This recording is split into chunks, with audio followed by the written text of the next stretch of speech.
There's a place called Kokomo. That's where you wanna go to get away from it all.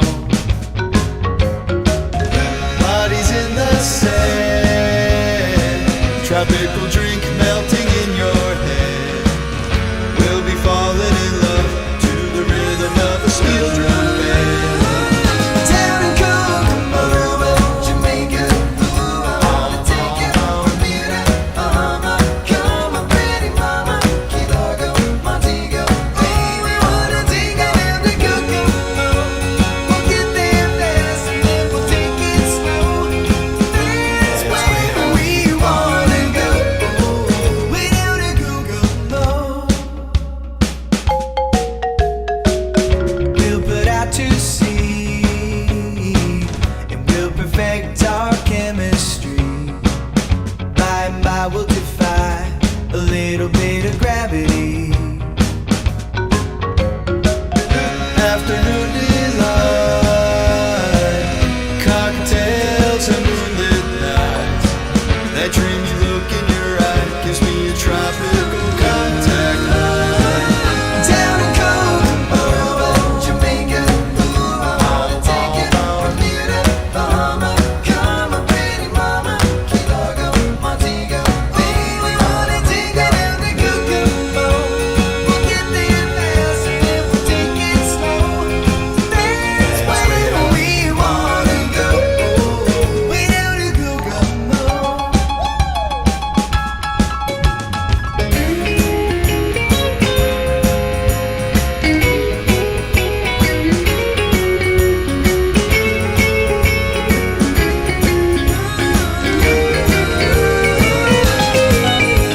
Aruba, Jamaica, ooh, I wanna take you from Bermuda, Bahama.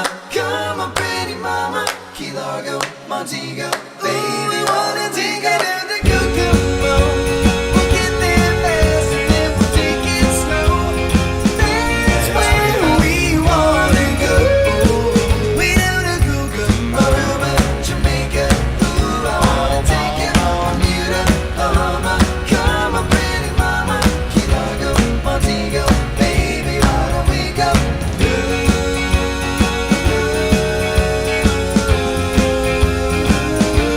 That's where we wanna go.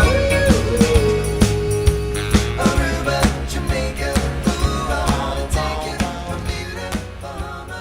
Come on, pretty mama, Key Largo, Montego.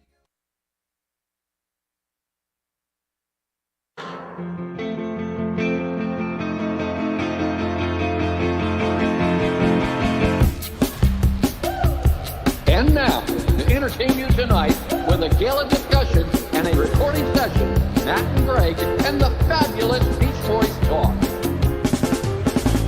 Beach Boys, we're talking Beach Boys, Beach Boys, we're talking Beach Boys, Beach Boys. Welcome on in, everybody.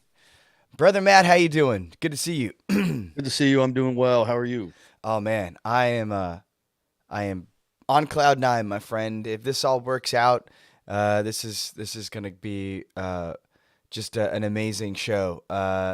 Welcome everybody to another episode, final episode of the season of Beach Boys Talk. This is a live stream show, and it's happening live right now, dedicated to our favorite band and their music, the Beach Boys. Yeah.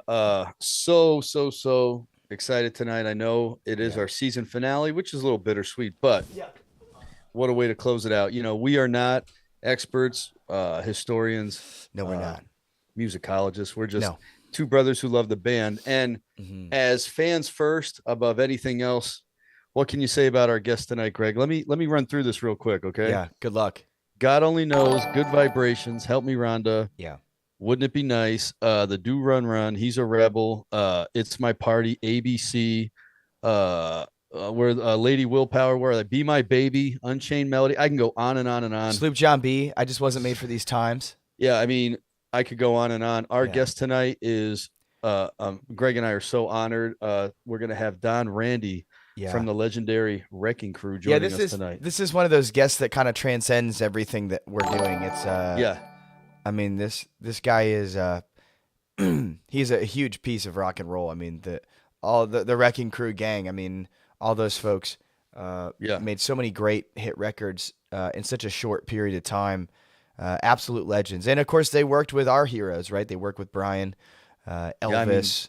Don even worked on Smile, the legendary Yeah, Smile. So. yeah, pretty unreal. So, yeah, we're really excited. Hey, folks, if you love the show, want to support us, you can hit the share button, share it on your Facebook page, share it with all your friends, get it out there. We want to thank all the Facebook groups over the past year, Instagram pages for letting us share and being so collaborative and just kind of wonderful about letting us share the content. So we appreciate it. Want to thank everybody on the chat right now, all of our very close friends, all the Beach Boy talkers out there. It's been a really, really fun year. We've had some wonderful guests. We've had some good laughs, lots of fun. And it's all really because of the folks right over here in the live chat, if you can see. Yeah. And if you're new, you can go ahead and chat in here. This is what's cool about the live show is that people are talking right now. For example, Michael Perry says new Beach Boy fans, right? Marianne is saying hi to Buzz, and Daddy Bog says YouTube, Facebook is like north versus the south. I don't know. I don't know that it's that contentious, but maybe it is. I don't know. But welcome everybody. Mike first, Brian. We want to say hi to our wonderful folks out there that have been so supportive of us over the past 3 years, and it's such an honor to be here every Tuesday night with y'all and talk about our favorite band. So, Matt, you want to maybe we can sneak in a mini mood here? Let's do it, yeah. And then I don't want to take final- up any time. I feel like I don't have a right to do one tonight, but we'll do it anyway. This will be our final mini mood of 2023. Go ahead, Matt. Let's get at it. The many moods of Matt.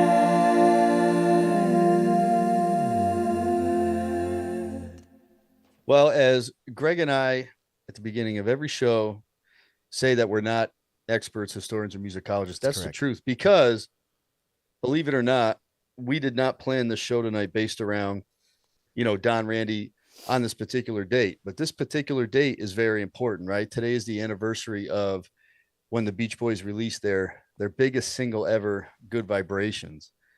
And, reading about that record, it was built in segments. It took over 3 months to make. It was Brian's just labor of love. One interesting thing I read was that Dennis was supposed to sing the lead on it, the Carl parts, but he had laryngitis. Oh, I didn't know that. Yeah, so the rest is history, Is right? that real? Because Carl sang on it instead. What? And the whole time Brian thought they were using a theremin, but they were actually using like an electric theremin. It's not an actual theremin. But anyway, that's kind of stupid. I guess the point of tonight is just to say that song is so interesting. It has, you could argue it's got 5 or 6 different parts in it. It's got doo-wop, do run run kind of stuff. It's got the cellos with the triplets, and then it's got the psychedelic lyrics as well, and that weird theremin. And so really tonight it's just a celebration of Good Vibrations. And of course, Don Randi played on that album. So that's why I say we did not do that on purpose tonight. It's I'm telling you, it's divine providence that we get to have him on tonight on such a neat anniversary. So in the last many moods of the season, I just want to say to the Beach Boys, thank you. Good Vibrations is amazing. And when we talk about our favorite songs, Good Vibrations does not pop into my head, but when you really read about it, how it was created, and when I actually listen to it, I realize how important that song is and what it did for music. So I think it would be fair to say it might be the Beach Boys' crowning achievement, and that might be the only source of argument tonight. Is it the Beach Boys' crowning achievement? It came out after Pet Sounds. Pet Sounds might be the album that's the crowning achievement, but what a song, what a single. So I just wanted to say thank you to Brian and all the Beach Boys and Don Randi and everybody who played on that record. The many moods of Matt. Hey, chat, help me out. Don't make me feel stupid here, but am I the only one that didn't know that Dennis was supposed to sing Good Vibrations? Anybody in the chat also not know that? I promise I read that. No way. I didn't. I never knew that. That's a pretty cool Anybody in the chat? Did you already know? I bet the chat already knew that. And but, also Brian also said that the cello was Carl's idea. okay, Les didn't know. That makes me feel good. Van Dyke Park says the cello was his idea, so I guess we won't know for sure. That's pretty interesting. Okay, Claire didn't know. Is it their crowning achievement, Greg? Yeah, no doubt. Yeah. To me, there's no doubt. As an individual song, if we're just taking it song by song, yeah, I think the Beach Boys' crowning achievement is Good Vibrations. You kind of mentioned it. It's got so many different parts, so many different things working together.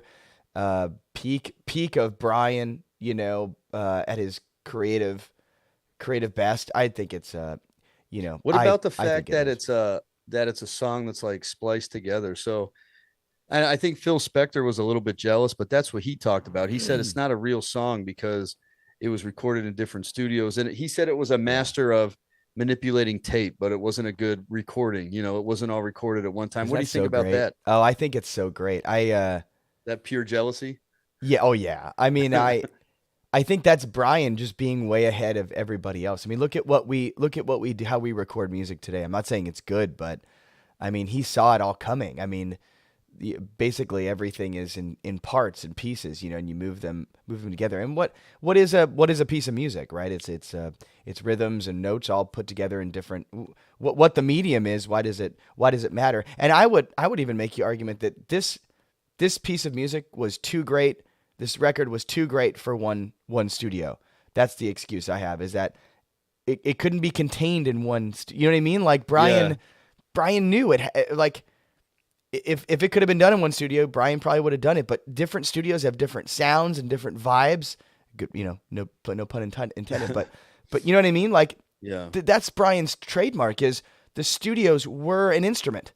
And so it only makes sense that you would try different instruments on a piece this huge and this monumental. So that's my take. and I think at that point, especially with Pet Sounds, I think Brian, this is kind of what we talked about last week, where the Beach Boys rock and roll. I mean, they were, but in this era, I think Brian was really looking at it more as an art and using the studio as artwork. And so when you look at it that way, it's different. And the Beach Boys, to be fair, did pull it off live. Even with their 5-6 piece band, of course, not with all the everything on there, but I just think that song is amazing. My favorite part in that song, though, I'll tell you, is towards the end when they, and I read also that Al Jardine said, the gotta keep those 11 good. That part was, they tried to go back to like a Stephen Foster kind of thing, I love like it. old music. Yeah. But then when the bass comes in, and then Brian goes, gotta keep. That is my favorite part. I get goosebumps every time I hear that part. And it's funny because as complicated as that song is, and the harmonies and everything in that song, that's my favorite part. It's that simple part right there. It's common. Yeah, one of my favorite Beach Boy moments ever is in the Endless Summer documentary, and got to give Alan Boyd and those guys a lot of credit for the production on this. But Carl is talking about the impact that the music has had and why it's lasted so long, and he has this monologue over that track, over the coda of Good Vibrations, and it's a really neat moment. So love it so much. Quite a song, and I don't know if it's ever been duplicated by anybody. What Brian did, just the way he recorded it, and gonna read there. I mean, there's stories, and I'm sure Don has some. Well, of course Don has some, but where it literally would be, because Capitol was paying for everything, they might come in and play for 5 minutes and they were done. He's like, that's all I needed today, Yeah. Or they would sit around and wait and then play. And it was just, like I said, Brian Wilson's labor of love. And he made a comment that when he mixed it down and he listened to it, he knew that was it. And that's got to be a great feeling as a songwriter too, when you listen to something like that and it actually translates out in the recording the way you had it in your head and the way you wanted it, Yeah. I kind of do think when I listen to Good Vibrations and like a really meaningful listen where I'm sitting down and I'm being an active like listener of the track, it is hard to imagine what would have been next for Brian that could have topped that. And I can imagine, just from a creative standpoint, the 1,000-pound elephant on your shoulder, knowing that, wow, this is amazing. It went number one. What the heck am I going to do now? You know what I mean? And just that alone is a lot of weight. You know what I mean? And then you throw in the, having people count on you for their income. And I mean, it's a lot, but hearing Good Vibrations and imagining something topping that, cause I don't know that anything topped that after it. I think, from a creative, from a production standpoint, I don't know if you, I don't think so, and, he kind of tried to duplicate the success with another song that he put together through Sections, Heroes and Villains. And I know the actual recording that came out is shorter than some of those, you can hear like those 10-minute long Heroes and Villains, but that's a great song too, but it just doesn't have the magic Good Vibrations has. Here's another question for you though, Greg. Sure, do you think, now I know the timeline, he may have finished it after Pet Sounds, but he started it before Pet Sounds or during Pet Sounds. Yeah. Mistake to leave it off Pet Sounds and put it on Smiley Smile? Great question, Matt. Why don't we ask our chat? Yeah. All right. So Matt, pose this question to the chat. Chat, get ready to type. So Matt, what is your question for the chat? My question is, do you think Pet Sounds was it a mistake to not put Good Vibrations on Pet Sounds is my ultimate question. Because what ended up happening was Smile never came out, as we know now. It's easy to talk about it now, but so it ended up on an album called Smiley Smile. And in my opinion, it doesn't fit on that album because that album is, as they say, it's a lo-fi album. So you have all this really kind of wanky, production, but then you have Good Vibrations on there in the middle of it, Okay, everybody says no so far. So. Let's see. So far, no, it should not have been on Pet Sounds. No. Not a mistake from Sean Grady. It doesn't fit on Pet Sounds at all. But what's interesting to me about it, I don't think it fits. I don't think it fits on anything. It's almost like it's a song that just stands on its own, it's that good. Luna says, I think Pet Sounds is perfect without it. Daddy Bog, no, Pet Sounds in a way was a Brian personal album. Yeah, for sure. You know what I mean though? Like even on Smile, if Good Vibrations was going to be the last song on it, it's still 1,000 times better than any song on Smile. Maybe not. Maybe there's a good question. What about Surf's Up? Does Surf's Up rival it? So we have all sorts of questions. We'll have to save for our next season, right? But now that's a good one. I think Surf's Up rivals Good Vibrations, not necessarily in the production, but definitely in the writing, creative and writing. Yeah, for sure.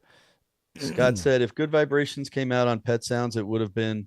It wouldn't have been the same song that we got. The structure of the song was completely different in early 66 versus late 66. Yeah, that's true. It was a lot weirder too. Yeah, that's if you listen to some of those early recordings of it.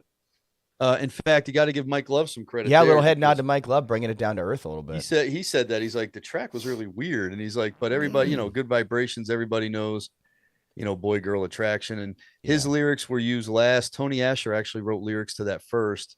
Yeah. And they got scrapped, but yeah. So, Joe Winter said maybe on the Friends album. That's interesting. That's kind of a neat idea. Putting Good Vibrations on the Friends album. Yeah, dude, that'd be like chewing on something and then all of a sudden something exploding in your mouth. This is interesting too. Bobby Jules said, Hey, Bobby. He said Heroes and Villains, if it was completed the way Brian wanted it, that would have been their magnum opus. Oh, that's interesting. So you think that would have been better than Good Vibrations? Interesting. Well, because wasn't Smile going to be kind of a macro version of Good Vibrations? Like the whole album was a whole thing, snippets and ideas. Yeah, like in movements, right? Right. Good Vibrations is kind of in movements. Yeah. Yeah. And I was watching some stuff to prepare for the show, and Carol Kay talked about that bass line in Good Vibrations. Do do do do do do. She said that was just something different nobody was doing, and So what a song. And it's still to this day, I think, holds up. It doesn't sound like an oldies song to me. It sounds fresh. Even I remember growing up on oldies, listen to oldies channels, and you hear like, This Diamond Ring or whatever we're talking about, right? Songs like that. And then all of a sudden you hear Good Vibrations. It's like, what the, the Beach Boys always sounded a little bit better than those other bands. And that was another thing I found interesting. It has to be in the production because, again, Don Randi playing all those records with the Wrecking Crew. One of the things I realized was a lot of those bands in the 60s all used the same musicians. And Man. you know,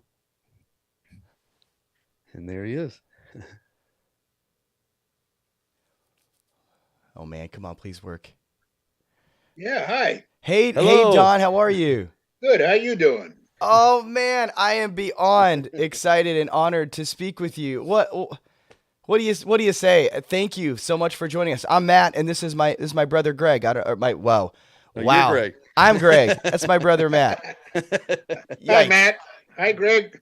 Hey, thank you for being here. It's such an honor. We appreciate you joining us Don, tonight. what an honor! It's more than an honor. This is so great, and thank you so much for giving us your time. How are you this evening? How's everything going?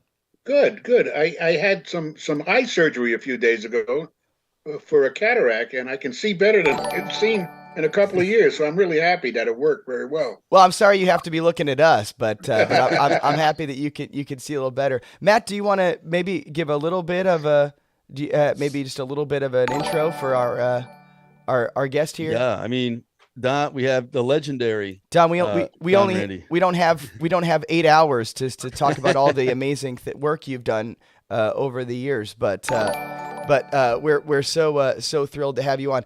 Don, can I ask you? Can we start our discussion here with two questions that we ask all of our guests, and they're Beach Boy related. So forgive us on this one, but then we'll get into it. But Sure. do you have a favorite Beach Boy song? Oh boy, that's a tough one. I think God Only Knows and Good Vibrations. Oh yeah. You know, are two of my, and then I love I Just Wasn't Made for These Times. You know, The Warmth of the Sun, man. That's Yeah. probably the most complicated one I think Brian did for me anyway. But just all those songs that he wrote with other people. I mean, they're magic, Yeah. so to speak. They all work. I love that. And I don't know if you knew this, Don, and we didn't know this setting this up, which is really crazy, but today is actually the anniversary of the release of Good Vibrations. So it's I didn't know that. That's fantastic. I know it's It's funny how things work out, but Quite we're, awesome that you're on. Yeah, the show we're with us the tonight luckiest for that people in the world anniversary. tonight. I'll tell you that. How about so you grew up like we did. You kind of grew up in upstate New York a little bit, right in the Catskills. Is that I grew correct? up in a Catskills, a place called Woodridge, New York. Woodridge, New York. Okay, we were just a little south of Albany, but I'm so interested in you. You got really into jazz at a pretty early age. Was that from your dad? And being in the Catskills, how do you get into jazz? Well, my dad was always into music, Yeah. and he was a jazz lover. The first jazz pianist that I listened to also was a great singer. His name was Nat King Oh, Cole. of course, sure. You know, and I had all those Nat King Cole trios. But my dad was an innovator because we had a deli up there that had the best deli in the Catskills. But he also ran speakers outside the store and in the store and played music, LPs constantly. There wasn't LPs, but it was, you know, not like today, Sure. but it was 10 inches, and then he played 45s all the time. It was running constantly. So I got to hear Nat Cole a lot, and then Oscar Peterson, and my dad said, "Listen to these guys." You know, I was studying classical music, but I studied hard enough to learn how to accompany people, Yeah. and I was accompanying acts, those famous Jewish acts in the Catskills when I was 15 years old. Oh wow. And you just kind of keyboard piano was kind of just something you naturally gravitated to then? Right, I didn't listen to any rock and roll, believe it or not, till I went to work for when I came to California to go to school. I had to work. I didn't have enough money to go to school, so I had to also have a job. Yeah. And I worked for California record distributors. It could have not have been. It was the best job I could have had Yeah. because it had all the East Coast jazz and all the West Coast jazz Oh, and you're all that. heaven. I was a stock boy, and that's all I listened to. But I wasn't playing it yet. I was still studying in school. And then someone said, "Why don't you come down to a jam session?" And I went and I sat in. I didn't know what the hell I was doing, and I just loved it because of the camaraderie and how well everybody kind of respected each other, you know, and everybody got a chance to play. Now, being an upstate New York kid like us, how did you fit into California? Did you fit in right away, or did it take a while to get to? By far, I came out. I was raised with a bunch of guys that were very, very tough guys. Yeah, yeah. They didn't talk too much, If you did, the fight was on. And and the baddest one of all of us was a guy by the name of Louis Lemberger. And the principal even told Louis, "Well, why don't you join the Marines? You're never going to mount to anything." Well, this was the guy who was like my idol because he was amazing. I always knew he was smart. And one teacher straightened him out and said there was a junior college system in upstate New York, at Middletown, New York. He said, "Go try it for 6 months." And he tried it and won the Einstein Scholarship Award to study medicine. This was the guy, the principal said, "Join the Marines. You'll never amount to anything." And after that, he went to work for Eli Lilly and became one of the foremost pharmacologists in the world, Is that inventing right? Prozac, and a number of other things Oh, for wow. Eli Lilly. Yeah. So what are you going to do? You believe your principal?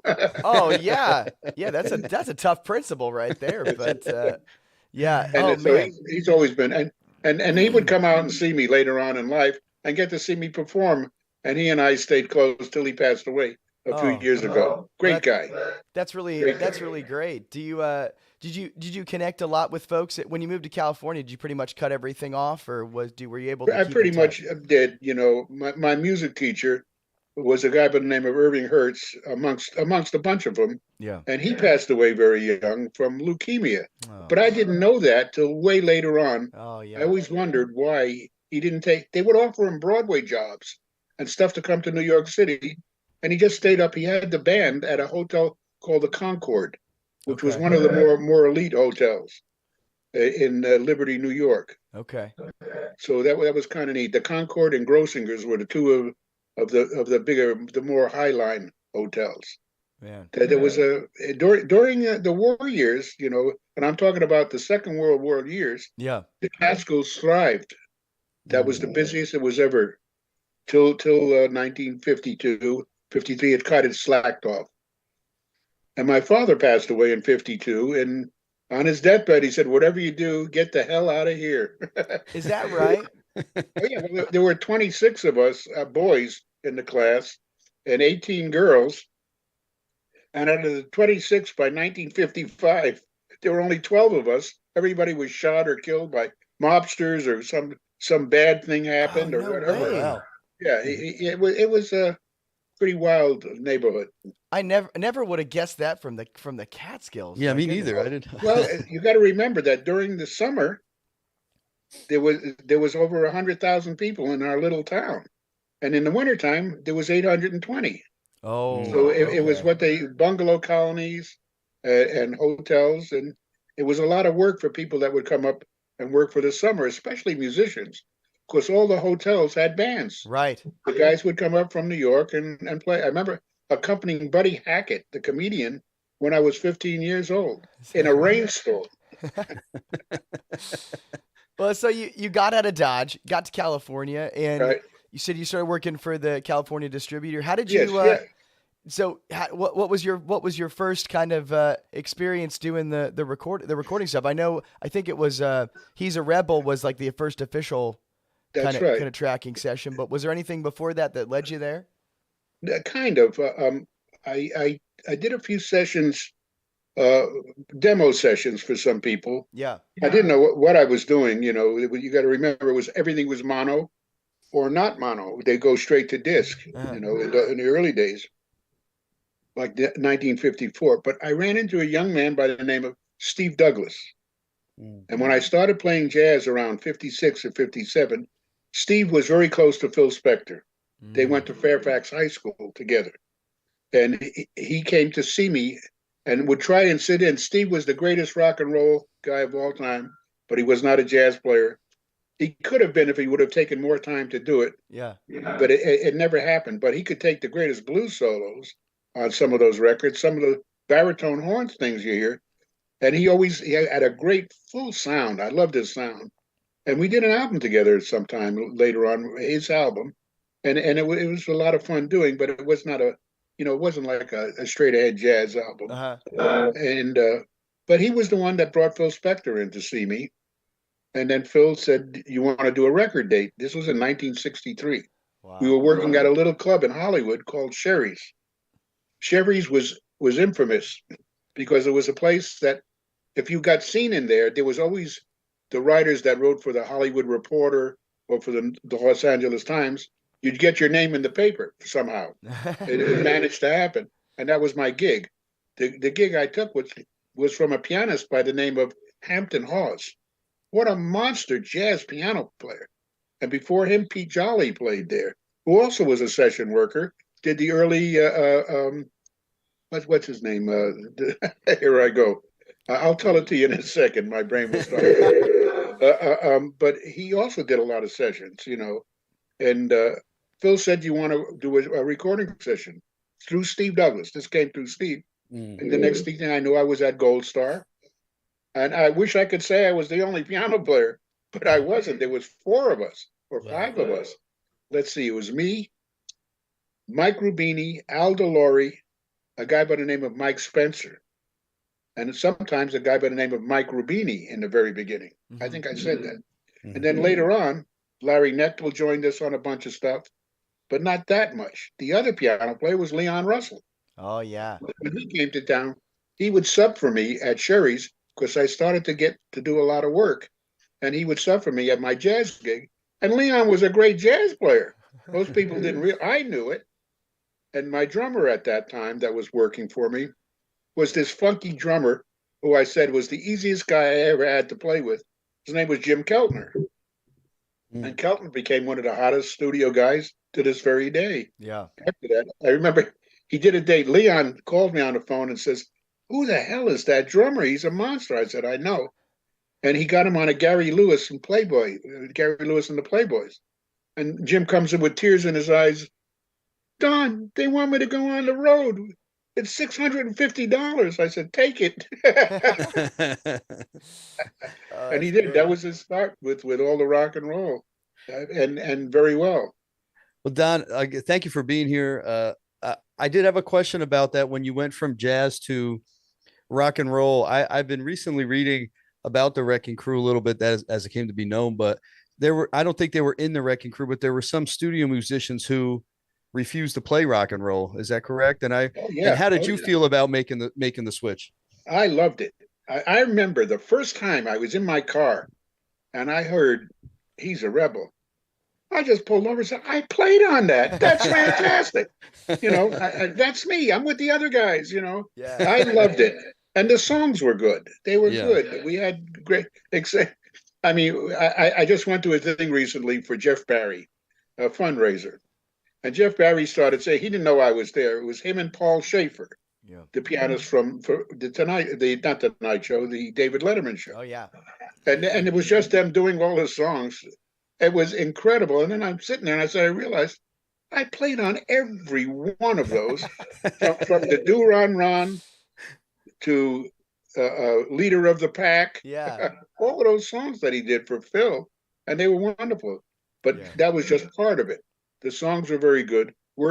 If you work for Phil and then work for Brian Wilson in the same month, you hardly could work for anybody else because they were independent producers. This is something people don't understand. And I'll see if I could clarify it. The guys at like Capitol and Warner Brothers, those different places, they were staff. So they had a budget that they had to stay with. And if they didn't stay with that, they get fired. You know, they have to go looking for a job. So we had to be capable of bringing 4 songs in 3 hours. That's what the union scale was. And that's what it was based on. And we were capable of doing that at 20 times. And then when they started doing overdubbing, that was fantastic. Because in the very beginning, the rhythm section guys got extra money because we were there setting the pace for everybody else. Right. String players hated it. Why should they get more money? And we had a big union thing over that. And guess what? They won and we lost. So we were making an extra $15 a date. And when we lost it, they got a $3 raise and we lost our $15. So I knew I never liked string players. But Did you know, and in retrospect, Phil Spector and Brian Wilson demanded a thing that most of the companies didn't demand. It was called a union contract. Everything we did was contracted. Everything was written. and how fantastic it was, because they forced the majors like Capitol, Warner Brothers, all those companies were getting away with murder if they could. And if you had to do it a lot of times, but they said no, that we're going to be union, and it forced everybody else to. And they were the ones that started putting our names on the back of albums. Nobody did that before. They didn't want the fan base to know. They wanted the I guess the customers to think that it was the band that they were selling playing. Dino, Desi, and Billy, they were babies. They couldn't play. And that was one of the bands that came on later on. And I stayed in contact with Billy Hinchy, who was one of the guys in the band, till he passed away, I guess about a year ago. But all that stuff was, if you work for those guys and you were making hit records, if you were a producer, who are you going to call? You're going to call the guys that are making those hit records. And we were just kept, whatever we did, it was gold. We did 21 in a row for Phil. Every one was a million selling record. Wow. From the Spanish Harlem to the Do Run Run, up to You've Lost That Love and Feeling, Then He Kissed Me, all those wonderful songs. And then Brian, you'd go in and there's another hit and another hit. And it took us on Good Vibrations, I think at least 3 months to do one song. Can you imagine that? They would never do that today. Well, they would do it differently. Today, you'd go in, you wouldn't even have a band. Right. You'd be by yourself, put your track down, and they say thanks, and you go home. There was no possibility for an accident becoming part of the record these days, because what they do is they cut and paste. Right. Let's do it that way, which is okay. But I still prefer having everybody in a room, and that room ambiance, which is something that gets lost a lot of times. And you know what? I think that's the reason that a lot of the younger people today are going back to buying LPs because of that. The LPs captured a certain thing. You could hear somebody, you could hear a breath, today, because somebody does that. Oh, I can get that out, and they get it out. That's so true. So they can get every little natural nuance, to make it their record. So you lose a lot of that stuff. People have to breathe. A guitar player has to squeak, Right. Those are things that happen, and they would leave them. It was more a feeling of a record too in those days, based on great bass players and great drummers. All those drummers that were around, Hal Blaine, especially Earl Palmer, Jimmy Gordon, all these guys, Johnny Guerin, they could play. They could play. Was it difficult during those sessions to play in general and not hear the finished product necessarily, or was it more just kind of a job? You nailed it. People don't realize that either. We were supporting our families. Yeah. The job was over, and we were on to the next gig.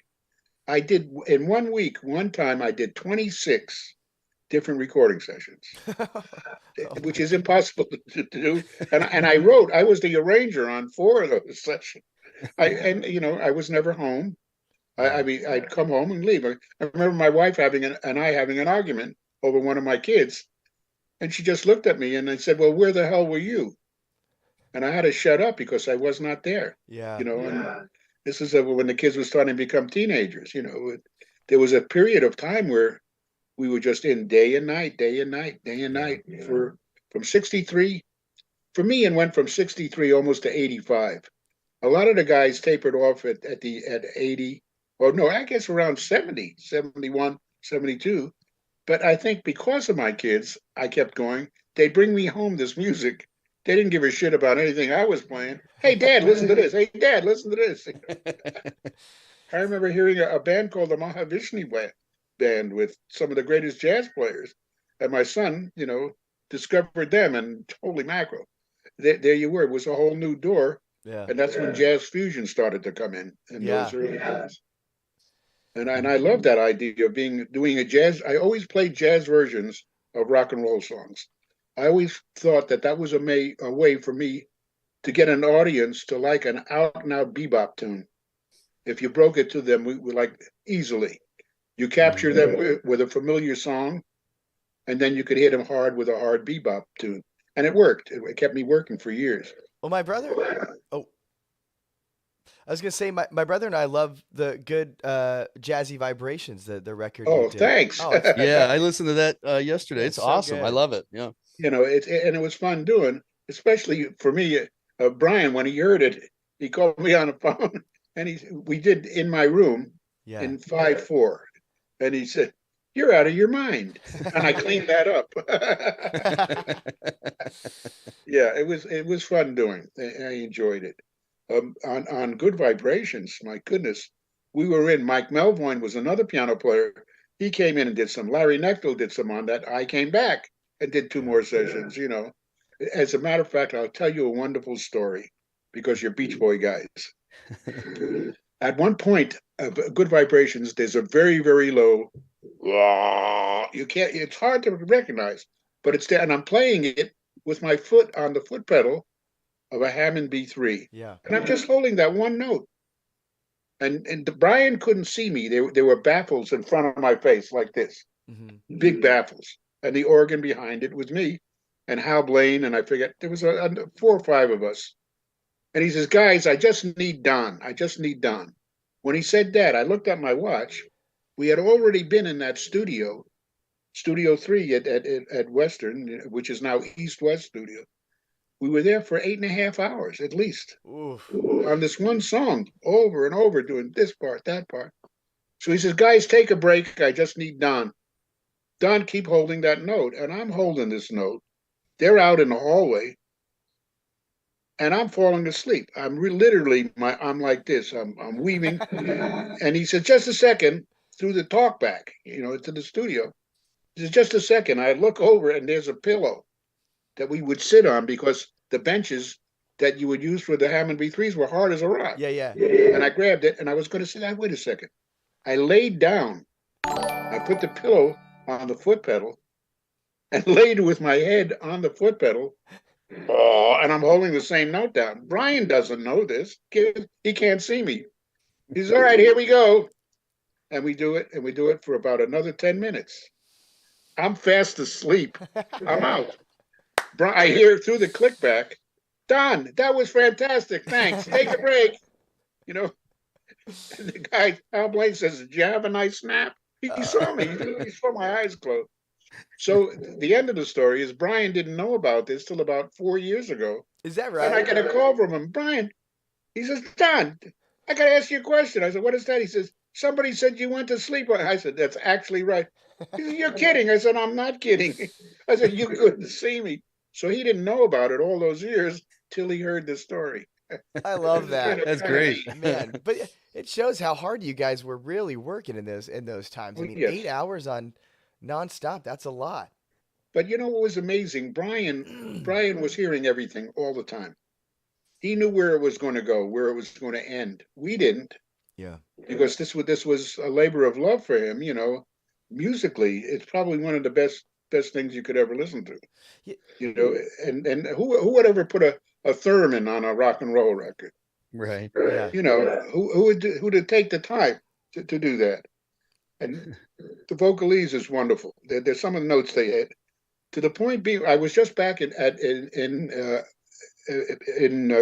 Boston, Massachusetts, and I spent 2 days at Berkeley with a lot of the students, Yeah. and they all were so interested in the Beach Boys, which blew me away. They liked all the other stuff, Yeah. but they wanted to know, how did Brian work? How did this work? They wanted to know about Phil Spector, of course, Yeah. but Brian was special. Well, that's a perfect segue, right? Because what I do want to talk. I know Brian referred to you and Hal as the cut up guys. I gotta hear more about that. But the difference between Phil and Brian. I mean, there's got to be some pretty big differences. Obviously, Brian idolized Phil. Can you Yes. maybe enlighten us on maybe some of the big difference from a studio session perspective? Sure. Yeah. Sure. Phil, when you went in, had the song. The song was done. You knew what song you were playing. You knew the artist you were playing, of course. And the song was done. The chord changes were there. Yeah. Not many things changed, except the inflection, how you felt, the use of the keyboards. There was 3 or 4 of us. That wall of sound was his. And that great echo chamber at Gold Star. Nobody had that echo chamber. That it just was magic. So working for Phil, knowing that, he was more of his intent started after about 5 hours on one song. You could start feeling that he was getting closer and closer. And a lot of times when we did Be My Baby, that was a long one. Yeah. And then we were listening back, and the guy, you got to remember, this was mono.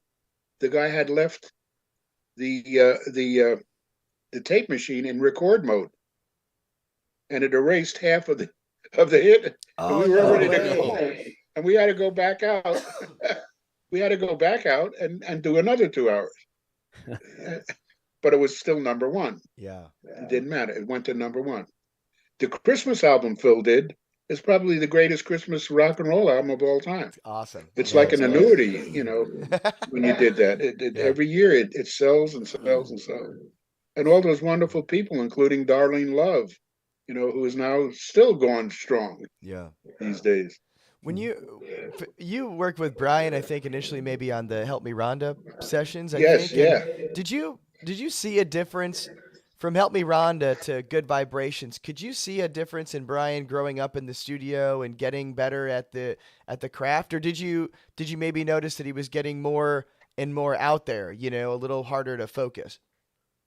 Not really. I didn't see any difference at all. I just respected Brian like crazy. Incidentally, Help Me Rhonda is very interesting because the original piano player in the original version, the only where you can hear that, I think, is on the Smile album. And you know who's playing piano on that? Leon Russell. Leon Russell. Yes. Now, let me tell you what had happened. In the early days, they had recorded that about a year before I got to it, or 2 years. Right. And Brian's father, Murray, hated it. He shelved it. And it was forgotten about. So when we did Help Me Rhonda, which was at a different studio, it was at TTG, which was unusual for Brian, but he wanted to record this one there. Mm-hmm. Everything was charted out perfectly, which was unusual for a Beach Boy. I mean, I looked at it, I said, and we ran through it. I was, holy shit, this is a stone cold. I knew it right after the first run. And I think we nailed it in about an hour and a half or 2 hours. It was like, I mean, it was a silly song, but it had it. You knew that you were making a hit record. And that became the hit. So many, many years later, I went to see Leon at a concert, and he didn't recognize. I hadn't seen him in 20 years. And he's standing there looking at me. And I said, "You asshole," just like that. And he turned around and looked at me. Don? And I said, "Yeah." And we went and chatted. And that's how I found out about him playing on. He says, "You played on the hit. I played on the original." Oh, that's good. That's good. Don, you played on so many of the big Beach Boys hits, of course. A couple that come to mind, Help Me Rhonda, Good Vibrations, but also, as Beach Boys fans, our holy grail really is, well, there's two. There's Pet Sounds and Smile, but I did hear a story maybe you could tell about God Only Knows, and then I kind of had a follow-up question that just about being a studio musician. Brian kind of gave you all some leeway and some input, right, with his music. He did. He it was more educated coming from Brian a lot of times, but a lot of times he was experimenting too. He had these ideas, and if it didn't work, he went right on. It didn't stop him. He said, "Oh shit, I can't do this." Next, and it was a process that worked. Let's face it, it really worked.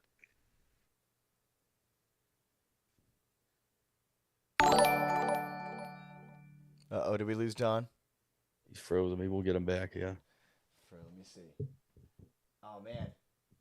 This is fascinating. We'll get him back, everybody. Don't worry.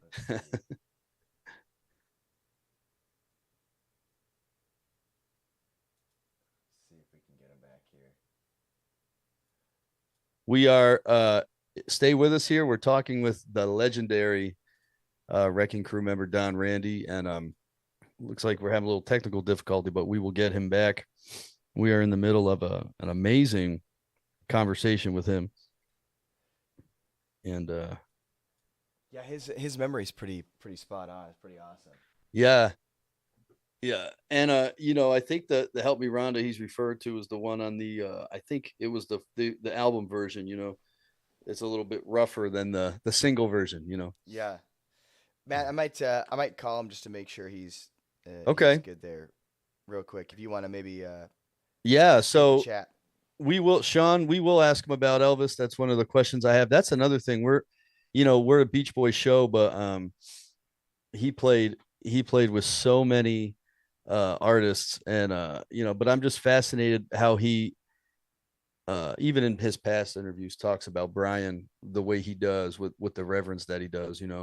Seems like there's definitely something special about him, of course. So stay with us, everybody. We were going to get him back, and we will continue, and we should have some time at the end if he's willing to get some questions from the chat as well. But again, we're Don Randy. Well, here he comes. Here you are. All right. What happened? We got shut down. Did you pay your electric bill or what? Don, thanks for being patient, man. Really appreciate it. I think we were talking about God Only Knows and kind of your input into the recording process. Oh, that was an amazing song. I mean, did you ever listen to the lyric to that song? Oh yeah. Oh yeah. I mean, how do you start a love song like that? May not always have loved you, Yeah. My Yeah. goodness. Yeah. Okay, see you later, Charlie. But anyway, it was amazing, and that record we were talking about, the CD. Someone No. Uh-oh. Dang it. Oh. He's freezing here. Dang it. There seems to be a correlation between. I don't know if he's answering his phone. Let me see.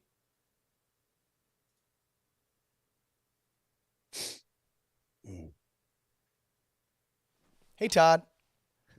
We'll get him back, everybody. Technology. Yeah. Man, it is I don't know, man. I'm having one of those moments where it's just I still can't believe we're talking with him. It's such a cool thing. I know. Yeah. I know. All right. Let's see if we can get him back here. We'll have to let him know it's freezing on his end, though, I think. Yeah. It's all good. Hey, everybody. Welcome. We're talking with Don Randy. Hope we can get him back here in a second. Looks like he's joining again. Let's see.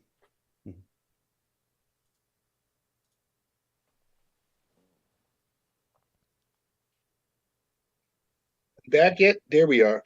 Hey, Don. Hey, I'm not sure if internet on your end's okay, but we're back now. So Okay, great. Anyway, what it says is this album is dedicated to Don Randy. No one's ever done that. How sweet and how fantastic! I'm so honored. Nobody's ever done anything like that. which album and which one was that? That's an album he did, I guess, in Europe someplace. Brian plays and sings, and he plays piano and just sings his songs. And Oh. it's a delightful album. It's one that generally that no one knows about, I guess. But you can buy it. It's on Amazon and all the other places. Oh, is that At My Piano? Is it that album? Yes, yeah, I think so. Oh, yeah. I didn't know that he dedicated. That is really sweet. Yeah, that is great. It is great. Wow, that's fantastic. Was And there? the famous argument we had over God Only Knows Yes. was that bum ba bum ba dum ba da da da da dum ba. He had it really very what they call legato. Yeah. And it wasn't working. It wasn't working. We went back and forth. And I said, why don't you just do it short? And he said, no. I said, try it one time. And we went back and forth, and that's the way the orchestration ended up. And he still gives me credit when they'll talk to him about it. He said, yeah, Don Randy said that. Don Randy. Which is kind of cute. Well, that was kind of leading into my question, because I know you also had a lot to do with a #1 hit by Neil Diamond. And so when you were in the studio as a musician, you got well known with your musicality. You had some leeway to do those sorts of things, right? Yeah, and that happened. We came in to fix a part of that song that we had already recorded once, and Hal was fixing the drum part, and I was fixing a piano part. And as we were finishing, the producer was, I believe, Tommy Catalano. That's who produced Neil Diamond. And it was at a great studio that I love to work at, Armin Steiner's in Hollywood. But I said to Hal, I said, I know exactly what to do with this song, you know. And Hal went in and said something. Next thing I know, Neil comes out, just come on to my house. And I got to arrange his first #1 record. He had a lot of top tens, but that went to #1. That was And that's Crackling my Rose, right? arrangement. Yeah, Crackling Rosie. Oh, Yeah. so great. You got Get to on board. you know you got to work with Elvis, Nancy Sinatra. I mean, you got to work with some of the biggest Dean Martin, rock Frank and roll Sinatra. I artists mean, name of all them. time. You know, But can I ask, was there anybody that when they you were around these people all the time, and you kind of mentioned it was like a job for you, but was there anybody that when they entered the room, you kind of sat up a little bit more, or did you always feel pretty even keel? I was pretty much even. They all impressed me.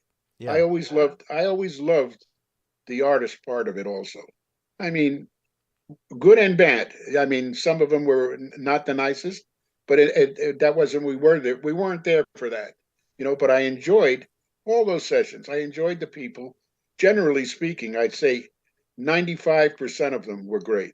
Yeah. I mean, Sonny and Cher, incidentally, the first record we got with Sonny and Cher, they weren't Sonny and Cher. Do you remember who they were? Oh, come on, guys. I have no idea. They were called Caesar and Cleo. Oh, Caesar and Cleo. I got you, babe.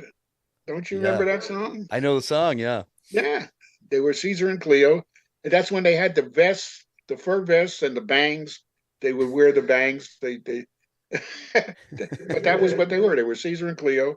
And after that first record, they became Sonny and Cher. Wow. Oh wow. That's got to be way back in the later 60s. Wow. But for me, it was I was the luckiest guy in the world to be able to do that and to be able to be wanted to do those sessions. I remember Paul Schaefer was out here one time for one of the sessions we were doing, and he was like my shadow. And I said, Paul, what the hell are you doing? I turned around and looked at him. He says, Don, you don't understand. I said, what don't I understand? He said, we had the musicianship in New York, but we didn't do what you guys did. And I want to know what it is that you did that we didn't do. And he just was so, God bless him. He really wanted to know. It was great. I think we had the better drummers to start with. We had Earl Palmer, we had Al Blaine, Jimmy Gordon, Keltner later on, and so many other drummers that were in it. The guys from Motown, I forget his name, somebody Green was his last name. Mm-hmm. He was a great drummer. And then one of the first dates that I did for Motown when they came out, I forget who the artist was, but it was the first time I got to work with James Jamerson, the famous bass player in Motown. Yeah. And that was a big kick for me. That was an amazing event. Incidentally, the date we did was the first time Motown had to play a union date because of me. When we finished the date, the guy opens a case. I forget his name. He was one of Berry Gordy's henchmen. And he starts to take out cash to pay everybody. I said, well, this is we don't do that here. You have to get a union Oh no. And the next day I know these two giant black arms come around me. And I look and it's James Jamerson, and all he is doing is saying, thank you, thank you, thank you, thank you. Oh wow. And they had been robbed, you know. Yeah. Those guys, the Funk Brothers, they made me cry. I mean, they should have been paid a fortune for all those hit records. And they're still living just above poverty level at this very moment. Don't realize that was such a big deal back then of not getting getting paid. That's crazy. Sure. Well, but you see, that's not my point. My point being is, had they been on a union contract, every time they reuse it now, 50 years later, you're going to get paid. And I do. I mean, thank God for all the stuff I did with Elvis was like that. All the stuff with Phil Spector, with Neil, with everybody. They all had union contracts after that. And I explained that to the young musicians today. At least get it down one time so you have a record, so that if they repeat it again in the film, what was the movie? with Ray Liotta and with the one about the mobsters in New York. Oh, De Niro. Oh, Goodfellas. Goodfellas. Goodfellas. I'm on 7 different tracks in that film. It's awesome. That's awesome. That's the score. I got paid 7 different dates. That's You know, and great. it's wonderful because you're not working like you used to. Nobody is. And those checks really mean something when you go to your, I call it mailbox money. You go to your mailbox and guess what? I don't care if it's for 50 cents, but it's something. Usually it's around $100 to $400 to $500. Yeah. It all depends how long the dates went. But it's a reuse check or what they call a new use check. I just got another one for Be My Baby. Somebody used it in a film. The two biggest ones though were A Little Less Conversation Oh yeah. with Elvis, and These Boots Are Made for Walking with Nancy Sinatra. And so, incidentally, you asked me about who was my favorite artist. Nancy Sinatra will and always be. She treated the musicians better than anybody. When we would go on the road with her, you'd get a phone call. Is everything okay? Oh no You way. need anything? If she didn't do it, her secretary was, because we were important to her. Wow. And that's the way she always has been to everybody that's ever worked for her. She was like the number one. And if you knew her and you knew that's how she operated, that's how you would operate. Yeah. And she was still to this very day. Wow. She's amazing. That's awesome. And they're re-releasing everything on her. On that, there's a company called Light in the Attic, and they released a bunch of stuff, and they're selling like crazy because it's LP, it's vinyl, and I love it. I love it. You know, I think it's amazing. Oh yeah.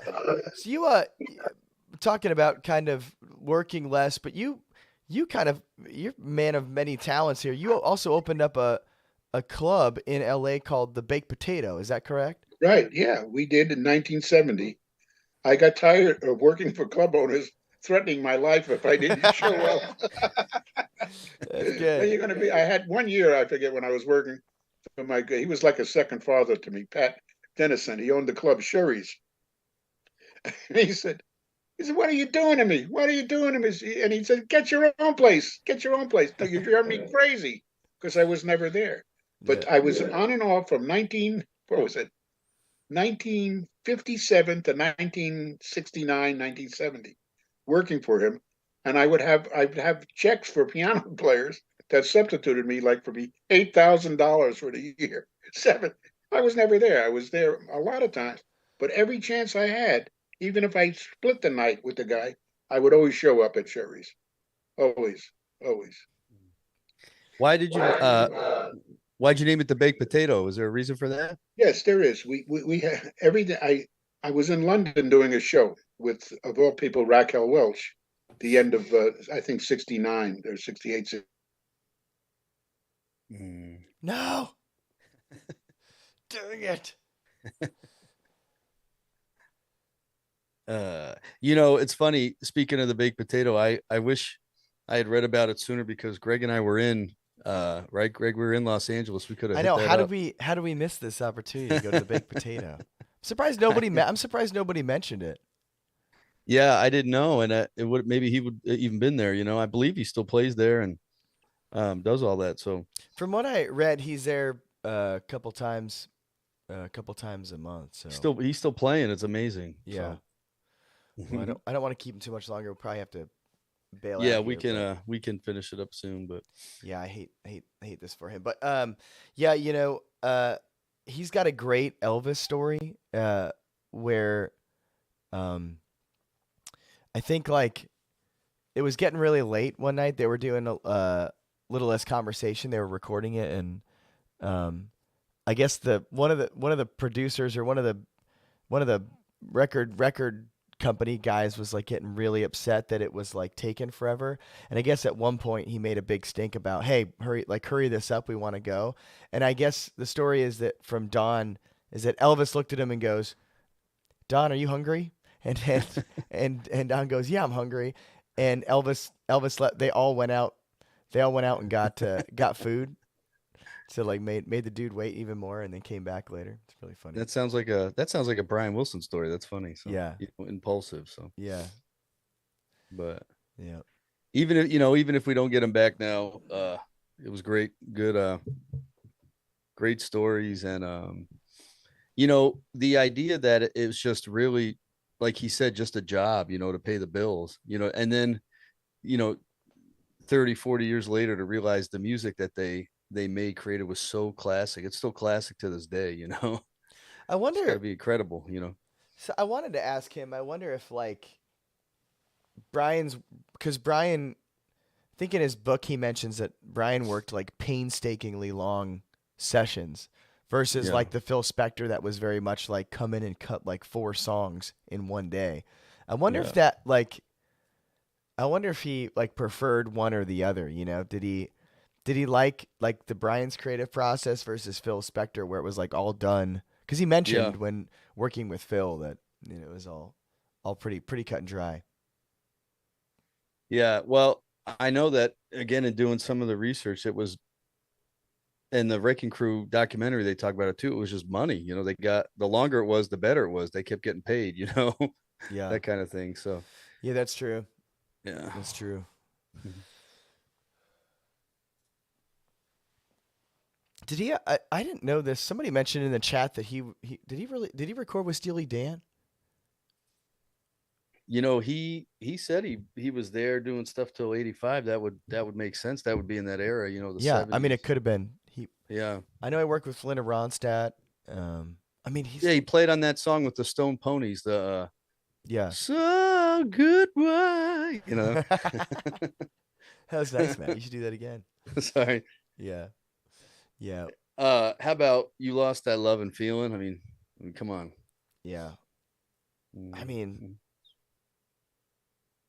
yeah. It's like his work with the Beach Boys is just one small piece of his kind of career puzzle, right? It's like you know, Well, the whole idea that really gets to me is the idea that a lot of the time they didn't hear. He talked about when he heard He's a Rebel, and he's like, I played on that. I wonder how many times that happened. He's like, that's what that sounded like. well, remember we had Tommy Morgan on, and Tommy Morgan played on Good Vibrations, and Yeah. um, it was crazy. Like the first time he heard it, he was shopping. You know what I mean? It's bizarre to like not um to not to just kind of come in as a job, something so creative, and you put your heart into, and then not hear it. I think Phil Spector might have let them listen. I think brought the musicians into the booth to let them listen to it. But I know Brian they didn't hear the finished product till way after. Well, that was another thing I wanted to ask him if he does come back is, obviously he probably met Elvis. Well, he did meet Elvis and, Nancy Sinatra, but some of those bands he played with, when you're just laying down the tracks, I wonder, like, did he meet the Beach Boys, because all that stuff was recorded while like they were on the road. Well, I think Carl was in a lot of those sessions. You know what I mean? I don't know about the other guys, but I know Carl because he's in a lot of those pictures, of like the Smile sessions, and Yeah, that's true. That's true. so I would be I But would just be the idea interested. of, But Gary Lewis and the Playboys and, the Ronettes, you hear the finished product and you're with Phil Spector, but do you ever get to meet the people putting down the yeah, vocals? So yeah. Well, we'll have to follow up with Don. It's uh, never great when technology gets in the way, but technology is. But I think we got some nice time with Don, and man, what an honor to speak with him. Pretty crazy. So really really lucky. yeah, I mean, even what we got to speak with him about was awesome, and I am thoroughly like gratified. You know what I mean? Just to talk to such a nice guy. Like, I love his laugh. Happy guy. Yeah, he's really sweet in phone conversations too. I mean, he just seems like the type of guy that's just kind of nothing bothers him. Kind of perfect for that role from a personality standpoint. It doesn't matter who's in the studio. He just kind of gets along with everybody, and really sweet guy, and obviously, immensely talented. What a Yeah. talented guy. So, well, Matt. It's been a fun year, man. Think of all the guests we've had on. What do we start? Who do we start the season with? Was it Carney? We had Carney Wilson to open up our season. Yep. Great guests. We had some fun shows this year. We did the singles. The single show was a fun one. What was that this year where we did the singles? Yeah, and we still have to do part 2. We got through about not even half. I Isn't that don't crazy? think, I think there were more singles than we even realized. It was crazy. Yeah. I think what do we end up doing? Ranking them? yeah, we ranked them, and you know, we had on some great guests. More, Beach Boy. We had Mike Kowalski on. That was a great Ooh, interview having Mike Kowalski on, having Gary come on for the for MIU MIU. album And with he said, "You don't deserve to wear that shirt." The MIU fan club. he did. Yeah, that was tough. That was tough hearing it from one of the original Rippers. I was bummed to hear that. Having Gary on was really fun. Obviously having Giggins on a few times was really great. He's so talented. He's a great guy as well. David Beard on. We had David Yeah. on, didn't we? Yeah, we did. Yep. And Uh, we had the content creator shows this year. Oh, those were really fun with Melanie, Giggins, and Wyatt, Hmm. and of course Steve Lewis of the Basement. Yeah. This is a plug for all those folks. Steve Lewis has the Beach Boys Basement on YouTube, which is awesome. Plug for Wyatt. His group Sail On. If you had anybody seen Sail On, Yeah. great They're Beach Boy great. cover band. And then he's also got those guys got the podcast, which is really good. Matt and I have listened to that. Matt, you texting your girlfriend right now, or what's going on? No, I was seeing if he contacted. Oh yeah, to no, say I anything, would yeah. I wouldn't sweat it at this point because even if he comes Yeah. back on, I don't want to. Yeah, no. I know. I was seeing if don't he wanna mess contacted with it. us. That's all. So, no, and just hearing all the stories was neat. Robert White Johnson came on again. Remember? Oh, Writing dude, that songs was with great. Carl. Having Robert on again was yeah, because the first time we had him on, that was like our That was fourth early. episode, or it was like Yeah. really early. Yeah. Yeah, Robert. We had Robert on. Was it this year or year two that we had we had Wendy on. We had Wendy Wilson. Yep. Wendy Wilson came on. That was awesome. Of course, we had Jim Murphy on, which was Yeah. great A again. lot of authors. Mark Schuster came back on for Holland, right? Oh yeah, that was great. We had to Mark Holland Dillon again. on. We had Yeah. lots of authors. There's lots of Beach Boys resources out there. A lot of books, a lot of documentaries, just so much stuff written about our favorite band, and we've been blessed to speak with a lot of them. Yeah, Chris Farmer came on. His interview was really good. I enjoyed that. And then if you missed it on Sunday, because oh yeah, Bobby, thank you. That was Mark London. He's the one that made the posters. Yep. And on Sunday we had on Christian Love. So if you missed that because it was a Sunday night, check that out. Yes, we went to California. That's right, Claire, and got to hang out with Annie Cargis, Wilson Cargis the whole time, which was really cool. She showed us all the cool Beach Boy landmarks. That was a dream vacation. So yeah, Greg's on the phone with his I think he's on the phone with our guests. So I do want to give a shout out to Mark London, though, to McCrana, to answer your question. He was very instrumental in helping us get Don Randi on the show. And Stacy, yeah, we'd love to have Carly Munoz back on about his book, hopefully next season. And if, in the meantime, as we end the season of October, and we'll be back in January, probably, or February, you want to shoot us some ideas for shows, we're always open to that. We want to do what you all want to do out there, So, Les, we went to Hawthorne and we saw the monument, which was really neat. It was kind of underwhelming though, when you think about California culture and California music, you think about the Beach Boys. And so I was thinking there would be way more stuff, about the Beach Boys there. And the monument's nice, it's very beautiful, but it's not very big. You really have to kind of go out to find it, but we got to see the Foster Freeze. That was kind of cool. Didn't go to Hawthorne High, but but again, to end our season with such Just an update real quick. Don's trying to get back on. okay, sweet. There may be a part 2. Well, I'm glad he wants to come back on. That's awesome. Stay with us, everybody, because he wants to come back. But again, he comes back or doesn't come back, to end our season with such a living legend is really something that I feel blessed, that Greg and I both feel blessed about. Um, I just, again, the songs that he played on, it was so crazy.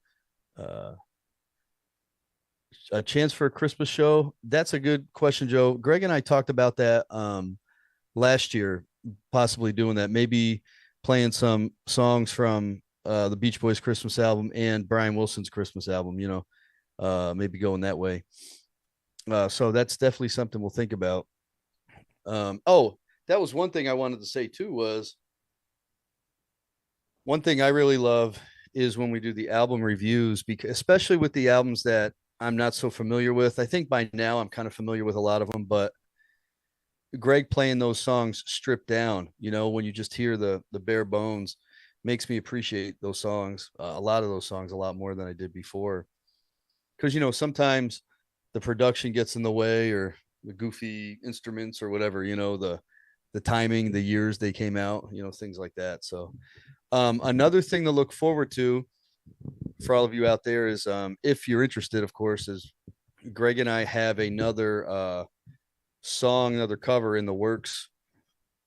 Of course, arranged and created by my brother. I'm lucky enough I get to sing on a little bit, but that'll be coming out too. So, Les, we missed you too, man. You got to get back. Excuse me. You got to get back into that music thing too.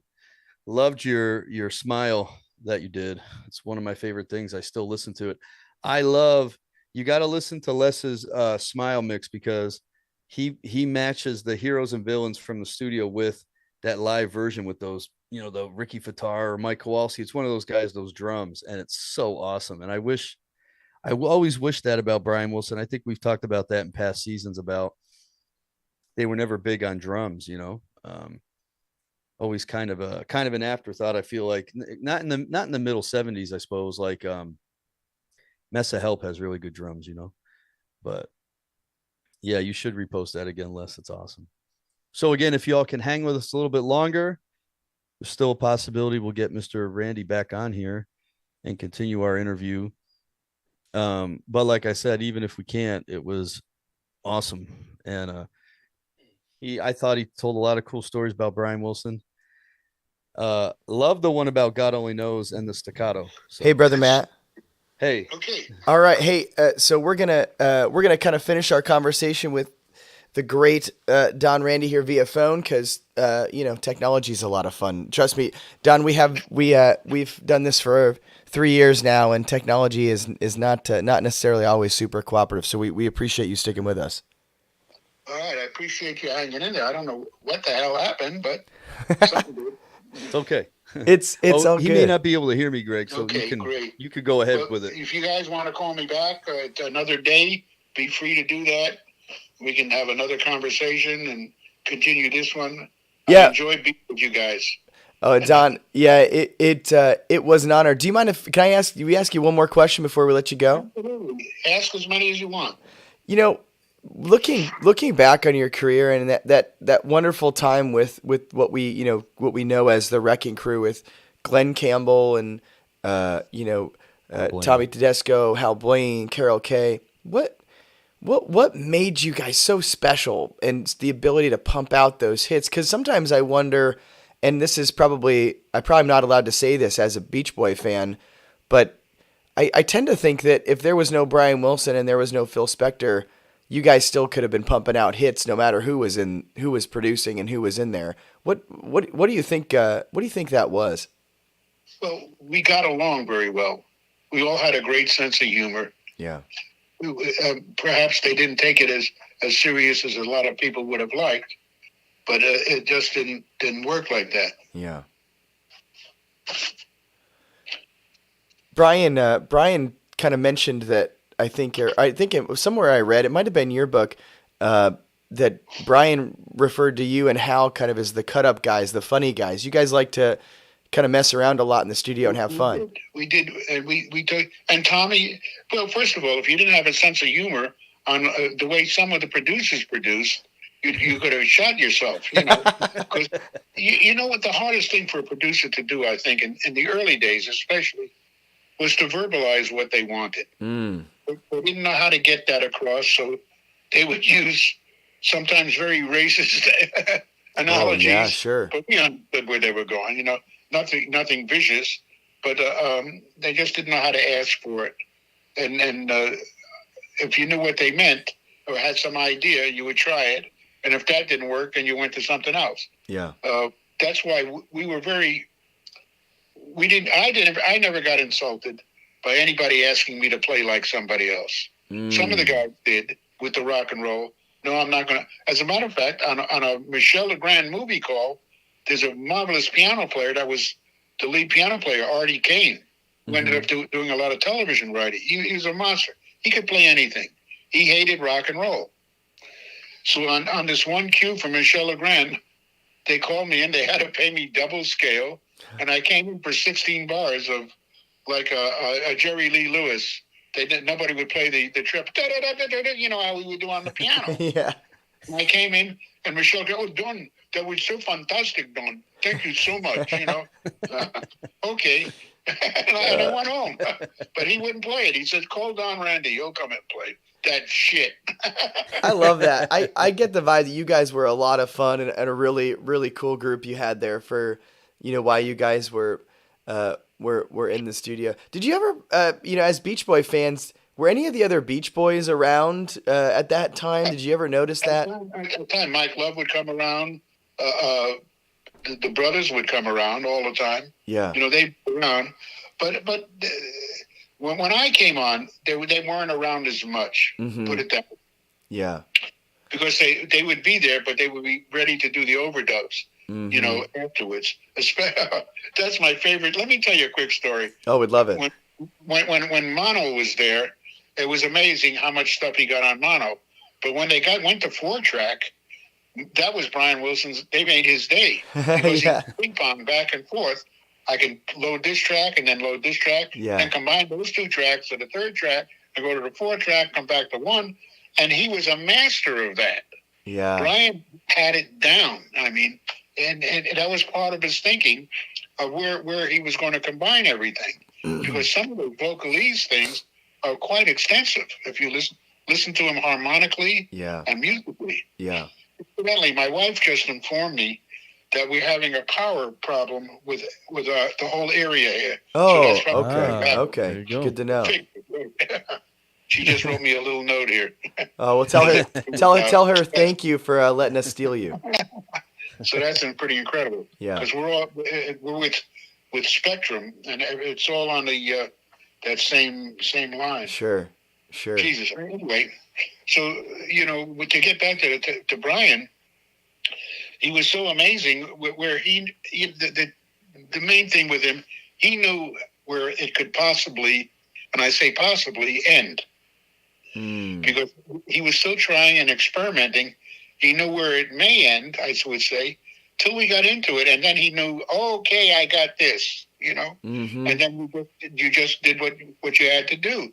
And fortunately, it always worked out. It was just a pleasure working for him, For Phil, it was for me, too, because he and I were very close friends in the very beginning. Yeah. Even he played on my first record. He played guitar on one of my early records that Nick Venet produced. Oh, wow. A record we came out with called Oh Yeah for World Pacific. It never was on an album. It was just a single that was released, and it did quite well. The single did very well. And every once in a while, somebody will come up to me with the single, and I'll look at it. Oh, my God, where did you find that? That's from 1962. Yeah. Greg, ask about Elvis. Oh, go ahead, Don. Let me tell you, there were so many producers, and I could go on for days just talking about producers. Yeah. They were true. There were some of them that were true A&R men. You've heard that term, right? Yeah, sure. Yep. Art and repertoire. And because of that, you work with somebody like Jimmy Bowen at Warner Brothers Reprise. Jimmy was a master of picking songs for different people. I mean, and picking out hit songs for Dean Martin, for Frank Sinatra. I mean, for a whole. Listen, we get a call. You have to go to Burbank Airport. We're doing a session in Las Vegas. With who? With Sammy Davis. And the session didn't start till midnight. Man. So we were getting paid a fortune as it was, and then going to Vegas, spending a night, and we had H.B. Barnum was the arranger, and we get to Vegas, and we're all in our hotel. So now we got to go to the session, and we go to the session to the studios, and there's no charts, and we can't figure out it. Where is HP? Where is HP? Nobody can find him. And you know why they couldn't find him? What's that? Because he was black, and they wouldn't allow him to stay at the hotel. No So way. we had to go stay at another place, and he fell asleep. And finally, they traced it back, and he got to the session 2 hours late. And this is like in the 60s, you know. That's crazy. But guess what? We got a #1 record with Sammy Davis Jr. You want to take a guess at which record it was? Is that the Candyman one? What do you think? Is that the Candyman? Yeah, you nailed it. That's the- I got to give my brother Matt credit for that one. He nailed it. Yeah. So here we are in the middle of the night on a Wednesday night in Las Vegas, making another hit record. And Sammy was great. He came over and spent time with everybody. And then later on, when Lenny Waronker became a producer at Warner Brothers, I get a call from Sammy's office. They found this girl, what was her name? Lola Falana.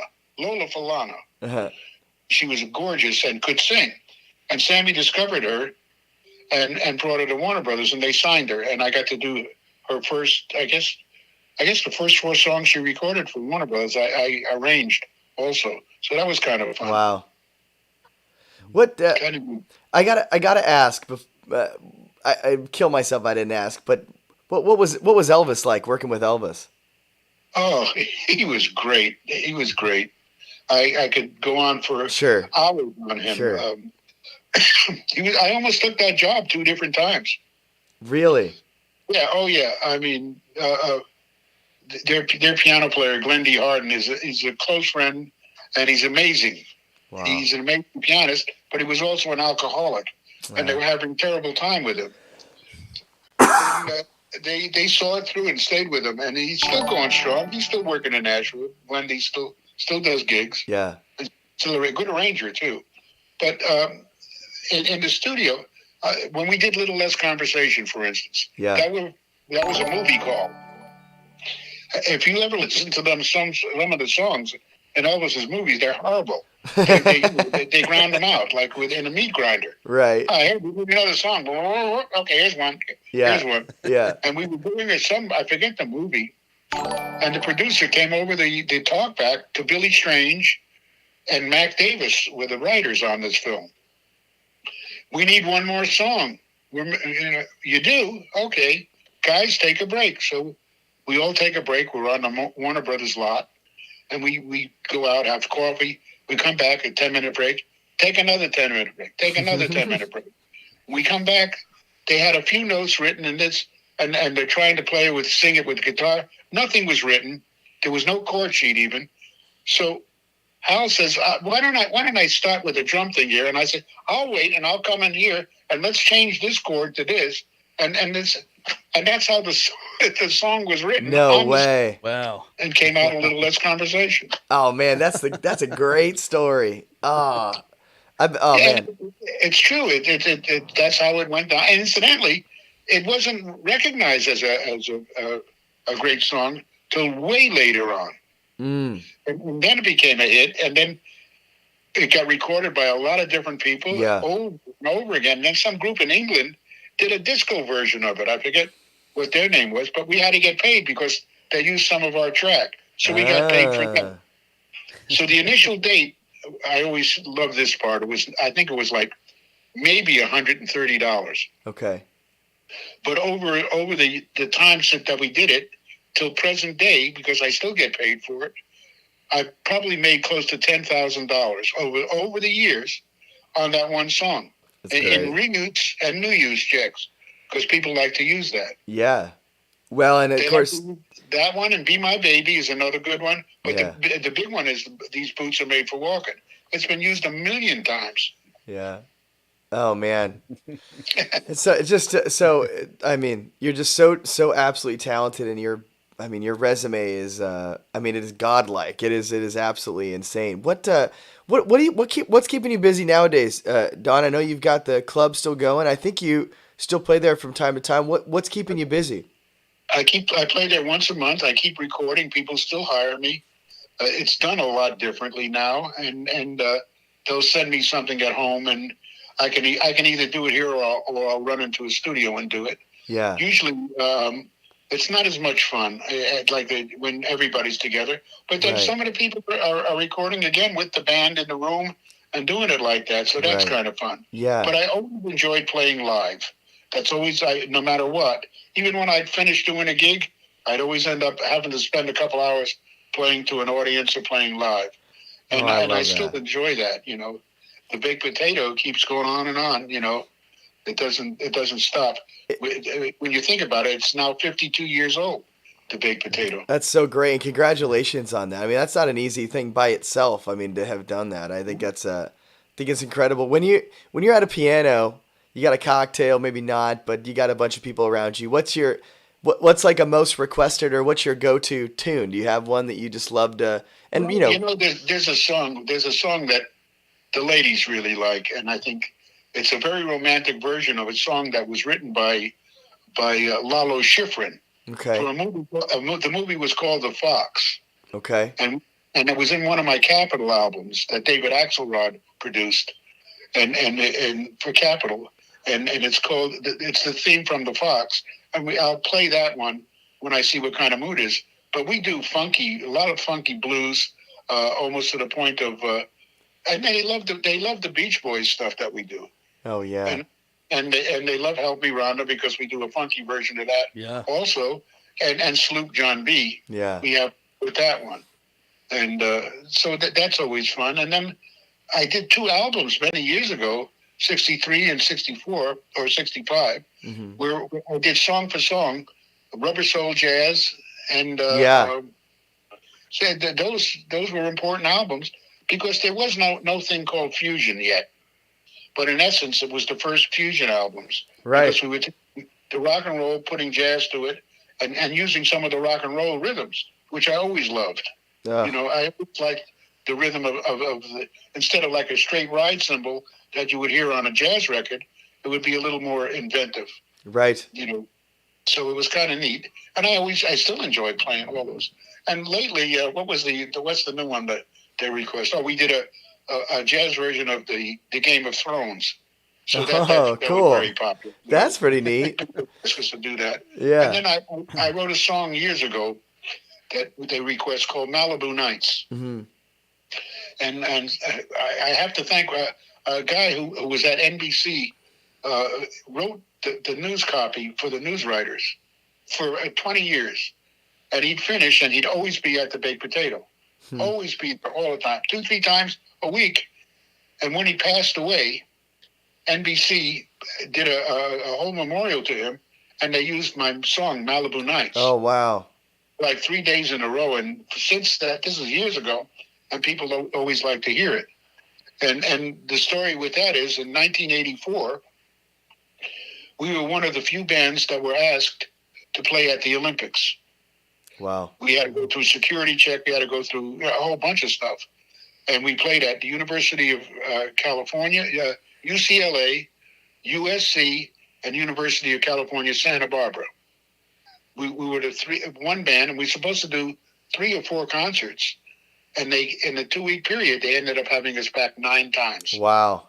It was so popular. And one night at SC, what's amazing about that, I think you guys will enjoy this. In the beginning, the first few days of the Olympics, no one spoke to each other. They were there to win, and the competition, you could feel it. Yeah. You could cut it with a knife. I mean, it was in the air. Yeah. And as they started to lose, and now the 3rd day, the 4th day, by the 2nd week, everybody was buddies. It was like the most joyful thing, and everybody became friends. And one night at the University of Southern California, I guess about 10 o'clock at night, Yeah. and I just made an announcement to the audience. There was about 200 Olympians. They were all Olympian people. And I said, if you didn't have to go back home, where would you stay? And some guy from Nigeria had stood up and said, Malibu, man. And I said, okay, we're going to write a song. And then we wrote Malibu Nights. Oh, that's great. Oh, yeah. Yeah. That was an amazing event because the people that came from, a lot of these people, they may be great athletes, but they're coming from a third world country. Sure. They don't know about a tray of apples, a tray of bananas, Yeah. a tray of anything you want to have, candy bars, whatever. It was all there. Yeah. They were afraid to take it till somebody explained to them that it's there for them. Yeah. Kind of very, very interesting process. And I became friends with a couple of them. One of them was a young fighter because I'm a big fight fan. His name was Gil Cadilli. He was a lightweight, and he was like, I think he was 17 years old, and I sat with him one night. Yeah. I said, you got a great, he Latino, and he said, what should I do? What should I do? I said, stay in school, keep fighting, and go to drama school because you're going to be a movie star. I mean, he had it. He had that look, Yeah. that whole wonderful, and unfortunately, he got into drugs at some point, and Yeah. he died at a very early age. Oh, But man. I saw it, and he won. He got the gold medal. He ended up losing to a guy by the name of Davey Moore, a great lightweight. Just knocked him out, who I also knew. Man. What can I tell you? Well, But it was just an interesting time. And people from SC will still remember that. They'll come in from way back then, some old professor or something that knew that we were being there. Incidentally, that whole time that we had the Olympics in Los Angeles and in Santa Barbara and at UCLA, we didn't have one damn incident. Not one thing went wrong. Yeah, that's pretty incredible. Amazing. Yeah. Well, you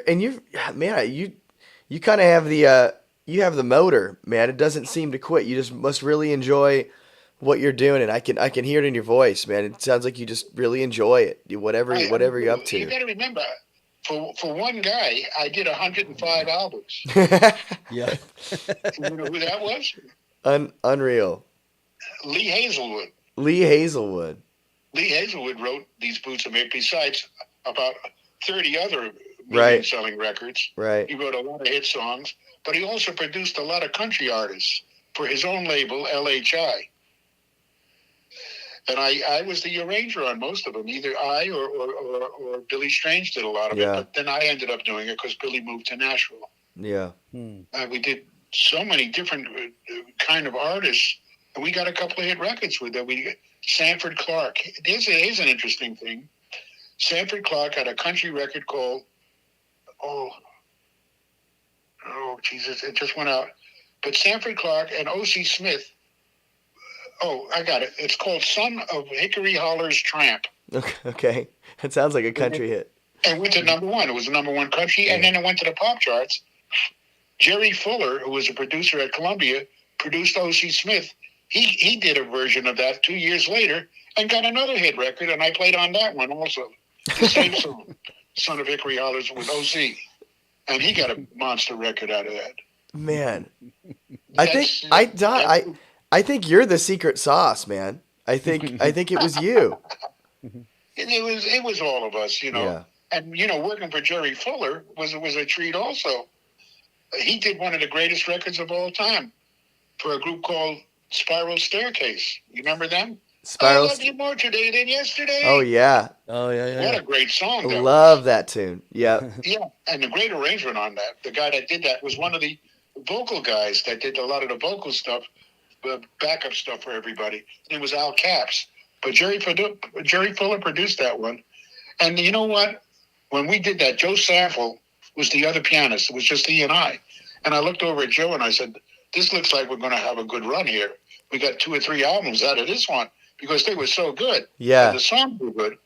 And you know what? The guys became a one-hit wonder, and they didn't get along with each other, and they split up. Crazy. And it was such a shame. The lead singer, Pat, I forget his last name, Pat something, he ended up working in a little cocktail lounge in Toluca Lake, California. Wow. Not far from the Baked Potato for 10 years. Wow. Great singer too. Jesus. Yeah. What is?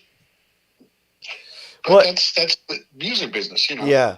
Yeah. Well, Don, how can we support you? Is if I think a lot of folks on here want to know about your book, and the book is called You've Heard These Hands, right? Right. Yes, that's right. Yeah, It's an interesting read too, because it's a simple read, and it's a lot of fun stories in there, but they're all true, and you'll get a kick out of the stories about Raquel Welch and Marilyn Chambers. yeah. Two of my famous, beautiful ladies I got to work with.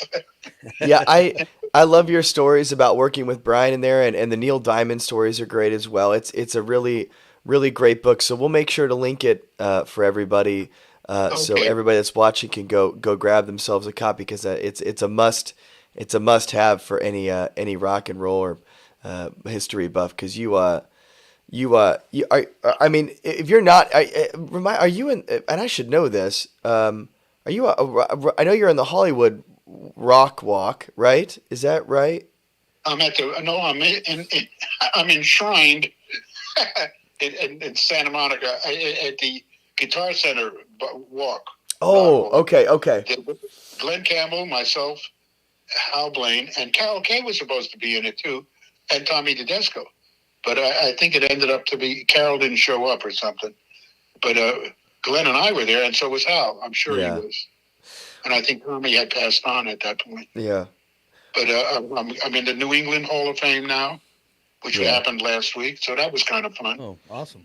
Yeah. With all the New York garage bands that were there. Love that. Well, hey, you're in our Hall of Fame over here, Don, and I want to thank you, one, for giving us your time. You are an absolute legend, and for us, it's like talking to Batman. You know, I mean, you're I'm a legend in my spare time. That's what it is. well, and it's double appreciated because of the power outage there, and I appreciate you sticking with us. So on behalf of my brother and I, we just want to say, one, thank you for all of the music. I know it came at a cost, but it's our life, right? We listen to the Beach Boys. We love the Beach Boys. 24-hour gig. Yeah. So please thank your wife for letting us steal you for a little bit, and man, we wish you all the best. And next time Matt and I are in LA, we're gonna stop in the Baked Potato. Absolutely. Come on down, guys. And where are you located again? I'm in Cleveland, Ohio, of all places, where you will be here soon in the Rock Hall if you're not already there. I mean, you're I would love to. Yeah. So no, we were out. Actually, we were in LA last spring. We went and visited with Annie Hinchy Cargis. If you know, that's Billy's sister. Billy. I adored Billy. What a good guy. Yeah. Actually, if you don't, Annie has been really kind to us in the show, and maybe would you mind just saying a couple words about Billy? Oh, Billy Hinchy was great. I mean, when we did Dino, Desi, and Billy, people, that was the first time, those kids were at the session. They couldn't play very well at that point. Yeah. They were little guys, Yeah. To watch them grow up. But Billy was a good musician by his whole life. He could play, and he went out as the Beach Boys a number of times. Yeah, he sure did. He sure did. Yeah. So I'd hear from him, and we'd see him when the Wrecking Crew film came out. He would help us in Las Vegas. He'd helped us a couple of times by coming to us and talking.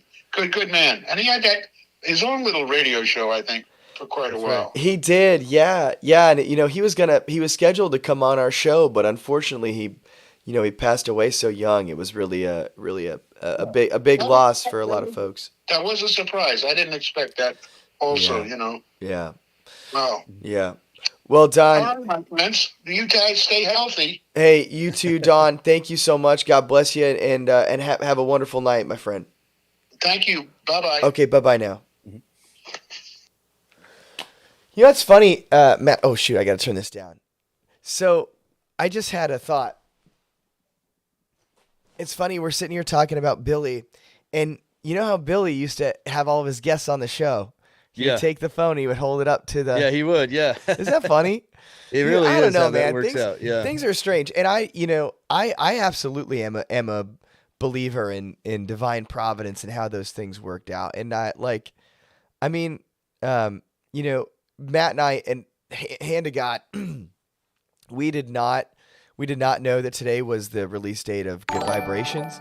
I We didn't did know not till this plan morning. any of this. Matt just messaged me earlier today and was saying, "Hey, dude, did you know that today was the release date for Good Vibrations?" And we're like, "Oh no way!" Like, and we're also having on, you know, one of the chief architects of it in terms of, you know, the sound. You know, I mean, one of the you know, the Hammond player of it. And it's just like, Yeah, it's crazy. incredible. And that Yeah. story was awesome. He slept on the on the you know, the pedal, right? Those During Good guys work Vibrations. so hard, you know. Yeah. I mean, so hard for these albums. And you know, as much as big a Beach Boy fans we are, this show has opened up over the past 3 years. I think it's really opened up my eyes to the fact that the Beach Boys, yeah, it's Carl, it's Mike, it's Brian, but it's so many more people, right? So It's much so more, much yeah. more than that. It's the families, it's the kids, Yeah. it's Don Randy, it's Tommy Morgan, you know, it's The Billy live Hinchy, the Bobby live Figueroa. musicians that joined him. Yeah, Yeah, Bobby. they're Yep. all Yeah. part of the story, and they're a huge part of the story, you know. And Yep. I don't want to underplay what the Beach Boys did, but I mean, these are the guys that played what we listened to. You know what I mean? It's like, And I think who's the band here? You know? yeah, and I think that's kind of, you know, in retrospect here, our show, it's neat to hear their stories, and we've been able to be a platform for some of Yeah. those folks to tell their stories, you know, because to me they're just important as the Beach Boys. Of course, you don't have the music without, you know, Brian and Mike and Sure, all the songs, but you don't have the beauty of it either without all these other players and the longevity and everything else. And it's been nice to be able to have these people on to share their stories. It's been Yeah. really, It's really so wild a to blessing. think. Yeah, it's just to me it's so wild to think about, like when you talk about the Wrecking Crew and these albums, like all those things had to come together at the right time in the right Yep. place, like the right Yep. people, the right personalities. Like you've him, you've Don coming from the Catskill Mountains in upstate New York, right? And Yep. he lands in the studio with Brian at this exact time. It's like, Yep. how else do you look at that except for a just absolute? I mean, it was just, It had to be that way. yeah, it's just, that's how it is. That's how it was going to be. I think it's so cool and we're, And I mean, yeah, he was there, you know, along with the other players for, I mean, rock and roll, you know, like the beginning of rock and roll. And the best, by the way, the best music still to this day, I believe is music from the 60s. I know you have good songs in other decades, but that's where it all started. And that's where you have those classic songs, you know, and he's such a big part of that. It's really amazing we got to speak with him tonight. So. yeah. What an honor. And what a way to go out, man. I mean, Yeah, I can't wait. That's fun. And you know, he said he'd come back sometime. So that I would love to have him on again in part 2, because you know, he's probably somebody we could do like an 8-part episode with all the people he's played oh with, man, you I know. Seriously. I mean, well, in his book that he, by the way, if you don't have a copy of You've Heard These Hands, please go get it. It is We'll link it it is up awesome. tonight. Each chapter is like a different artist that he worked with, and it's got a few stories with each one, and they're really fantastic. I mean, it's almost too much. It's like, how do you? I mean, He said he played 26 different sessions in a day. I mean, think about well, that. 105 albums with just one Yeah. producer. Like, how does that? Yeah. Dude, I And, didn't know he played on the Candyman can. What? Yeah. Really? Dude, he's on everything. I know. Oh, one of the, you know, this wasn't even a Beach Boys story, but the way he talked about that Elvis song, how they just kind of made it up on the fly. That's Well, you awesome. know that drum. You know? Well, yeah. So here, let me play that real quick. Yeah. We'll probably get Facebook arrested for doing this, but it's totally worth it. But I mean, it's amazing. And that's why they hired those guys. They were able to do anything. And, you know, you probably heard, maybe you haven't, but that story about the staccato and God only knows, that was Don Randy. That's incredible. You yeah, know? dude. This is what they came up with. Check this out.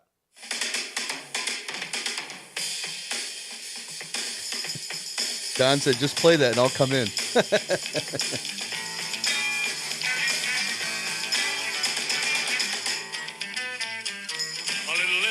I love that, man. I think that's so cool.